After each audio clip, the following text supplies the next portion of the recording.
વડોદરા મહાનગરપાલિકા દ્વારા શહેરને સ્વચ્છ રાખવાના હેતુસર પ્રજા ટેક્સથી કરોડોના ખર્ચે ડોર ટુ ડોર કચરા સંગ્રહ ગાડીઓનો કોન્ટ્રાક્ટ આપવામાં આવ્યો છે, પરંતુ કોન્ટ્રાક્ટ મળ્યા બાદ કેટલાક કોન્ટ્રાક્ટરો દ્વારા આ ગાડીઓનો ઉપયોગ જાહેર સેવાના બદલે ખાનગી સામાનની હેરાફેરી માટે કરવામાં આવી રહ્યો હોવાનો ચોંકાવનારો ખુલાસો થયો છે.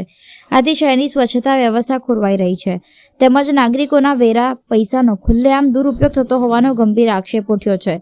આજરોજ વડોદરા શહેરના યુથ કોંગ્રેસ પ્રમુખ પવન ગુપ્તા દ્વારા પૂર્વ વિસ્તારની એક ડોર ટુ ડોર ગાડીમાં કચરાની જગ્યાએ ખાનગી સામાનની હેરાફેરી કરવામાં આવતી હોવાનું ઝડપી પાડ્યું હતું.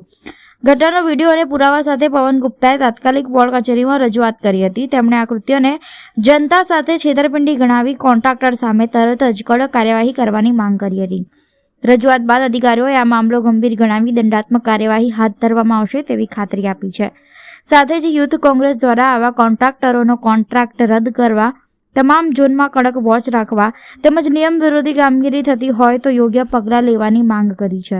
વડોદરા મહાનગરપાલિકા દ્વારા વડોદરા શહેરના ચારેય ઝોનના અંદર ડોર ટુ ડોરનો કોન્ટ્રાક્ટ આપવામાં આવ્યો છે.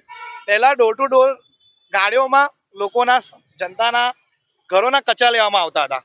નવા કોન્ટ્રાક્ટના અંદર હવે રોડ રસ્તા પર પડેલી માટી પણ ડોર ટુ ડોરની ગાડીઓ ઉપાડવાનું કામ તો વધારવાનું સોંપ્યું જ છે અને એ માટીઓનો ક્યાંક ને ક્યાંક કાળો વેપાર તો થઈ જ રહ્યો છે, પણ જોડે જોડે આજે અમારી સમક્ષ એક નવો કૌભાંડ ડોર ટુ ડોરનો આવ્યો છે. ડોર ટુ ડોરની ગાડીના અંદર પ્રાઇવેટ કંપનીઓના માલ સામાનની પ્રાઇવેટ કંપનીઓના થેલીઓની અવર જવર કરતા આજે અમારા દ્વારા પકડવામાં આવ્યું છે. મહાનગરપાલિકા દ્વારા જે કોન્ટ્રાક્ટ આપવામાં આવે છે અને કોન્ટ્રાક્ટરને જે પૈસા ચૂકવવામાં આવે છે વડોદરા શહેરની જનતાના પૈસા છે અને વડોદરા શહેરને સ્વચ્છ રાખવા માટે એમના ઘરના કચરા ઉપાડવા માટે આપવામાં આવતા હોય છે, પરંતુ કોન્ટ્રાક્ટરો આ પૈસા લઈ અને પોતાના માનીતા અને પોતાના જાણીતા લોકોના પ્રાઇવેટ કામો કરતા હોય છે. તદ્દન ખોટું છે.